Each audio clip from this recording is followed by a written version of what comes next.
नमस्कार दोस्तों, स्वागत है आप सभी का ज्ञान कैप्सूल यूट्यूब चैनल में। कम शब्दों में काम की बातें पेश है अब तक की खास खबरें। चाइना का मुकाबला करने के लिए भारत, जापान और ऑस्ट्रेलिया ने सप्लाई चेन रेजिलेंस इनिशिएटिव की शुरुआत की। Supply chain resilience initiative Japan की शिंजो आबे सरकार के द्वारा पहली बार प्रपोज की गई है। इसका उद्देश्य चीन में निर्भरता को कम करना है और साथ ही जापान को भारत और ऑस्ट्रेलिया से जोड़ना है।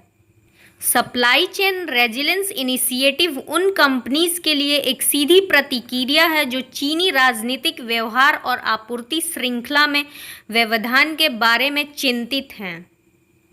शिंजो आबे ने कहा कि अगर जापानीज कंपनी चाइना से निकलकर जापान में स्टार्टअप करती है तो उसे $2 बिलियन अर्थात 15,000 करोड़ की मदद करेगा। उन्होंने ये भी कहा कि वर्ल्ड में मार्केटिंग के लिए भी मदद करेगा।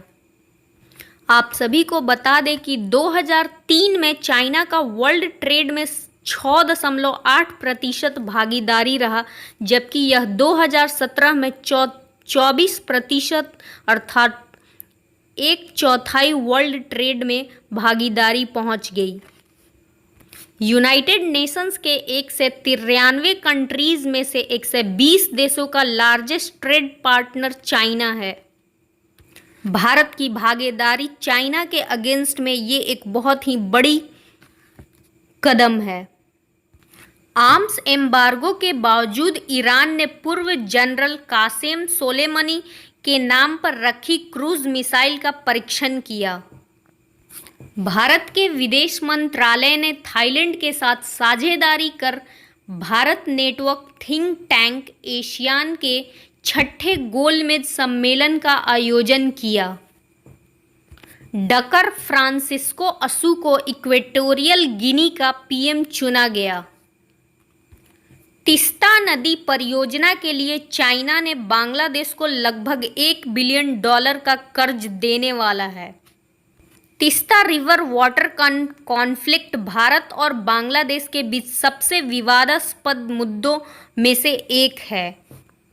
तिस्ता नदी ब्रह्मपुत्र की सहायक नदियों में से एक है और ये ओरिजिनेट होती है हिमालय के पास चुनथांग नामक जगह से, जो कि सिक्किम में है।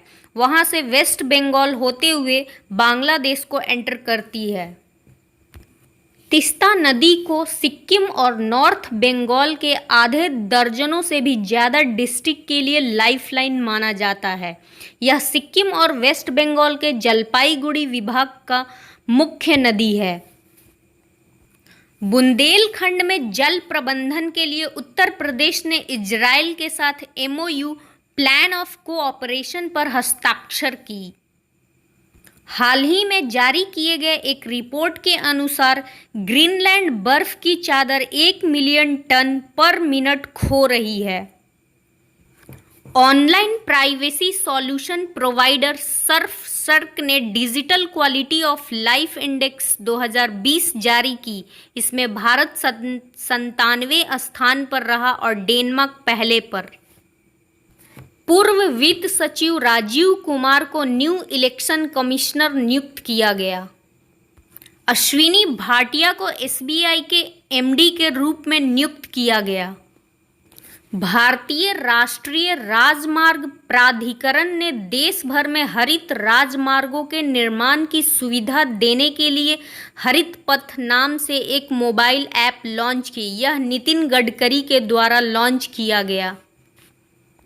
केंद्रीय जनजातीय मंत्री श्री अर्जुन मुंडा ने महाराष्ट्र के रायगढ़ और छत्तीसगढ़ के जगदलपुर में TRIFED try-food project virtually launch की। प्रशांत भूषण अवमानना के दोषी करार दिए गए हैं, पर उन्होंने माफी मांगने से साफ इनकार कर दिया है। पूर्व प्रधानमंत्री राजीव गांधी के 76वें जन्म दिवस पर सद्भावना दिवस मनाया गया। कोरोना महामारी में विधानसभा चुनाव करवाने वाला बिहार पहला राज्य बनने वाला है। श्रम एवं रोजगार मंत्री श्री संतोष कुमार गंगवार ने लेबर ब्यूरो का लोगो लॉन्च किया। लोगों गुणवत्ता डेटा उत्पन्न करने के लिए श्रम ब्यूरो के 3 लक्ष्यों का वर्णन करता है। वे हैं सटीकता, वैधता और विश्वसनीयता। मध्य प्रदेश सरकार ने सामान्य पात्रता परीक्षा सीईटी में उम्मीदवारों को प्राप्त अंकों के आधार पर राज्य सरकार नौकरी देने की घोषणा की। गूगल ने लोगों को नौकरी खोजने में मदद करने के लिए भारत में कोरमो ऐप लॉन्च किया। हैदराबाद के आईएसएल फुटबॉल क्लब ने जर्मनी के बोरुसिया डॉर्टमुंड के साथ 2 साल के लिए पार्टनरशिप की।